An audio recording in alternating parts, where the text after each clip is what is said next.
तर महेंद्र दळवी यांचा पैशासंदर्भातील व्हिडिओ दानवे यांनी समाज माध्यमावर पोस्ट केल्यानंतर यावर शिवसेनेकडून राष्ट्रवादीवर टीका करण्यात आलेली आहे। सुनील तटकरे यांचं नाव न घेता त्यांच्यावर टीका करण्यात आली।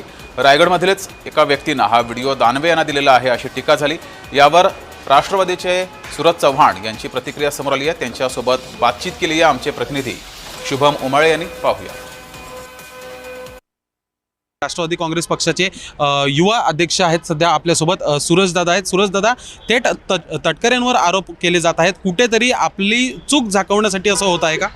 खरं तरी एका बाजूला महेंद्र दळवी यांचं म्हणणं आहे तो व्हिडिओ माझा नाही, त्याची चौकशी झाली पाहिजे। ज्यांनी हा व्हिडिओ पोस्ट केलाय त्यांच्या विरोधामध्ये मी कायदेशीर कारवाई करणार आहे अशा पद्धतीचं विधान हे महेंद्र दळवीकडनं झालेलं आहे। एका बाजूला महेंद्र थोरवे म्हणतात की हा व्हिडिओ तटकरे साहेबांनी अंबादास दानवे यांना दिला, त्या दोघांचा दुरान्वये कुठेही संबंध नाही, ते एका सभागृहात नाहीत किंवा एका जिल्ह्यातलेही नाहीत, तो व्हिडिओ देण्याचा दुरान्वये संबंध येत नाही।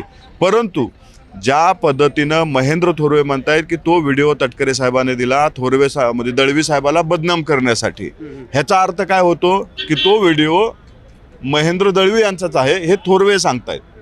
हा व्हिडिओ कुणी दिला, कसा दिला हे चौकशी होईलच, परंतु मला वाटतंय महेंद्र दळवीला अडचणीत आणण्यासाठी थोरवे हे त्या ठिकाणी काम करतात अशा पद्धतीचं त्यांच्या वक्तव्यावरनं दिसून येते। काय झालं, ही लोकांची कामं करू शकत नाहीत, कुठंतरी तिथं कमी पडतायत, म्हणून आपली चूक झाकण्यासाठी राष्ट्रवादी काँग्रेस पक्षाला बदनाम करणे हा अजेंडा आहे।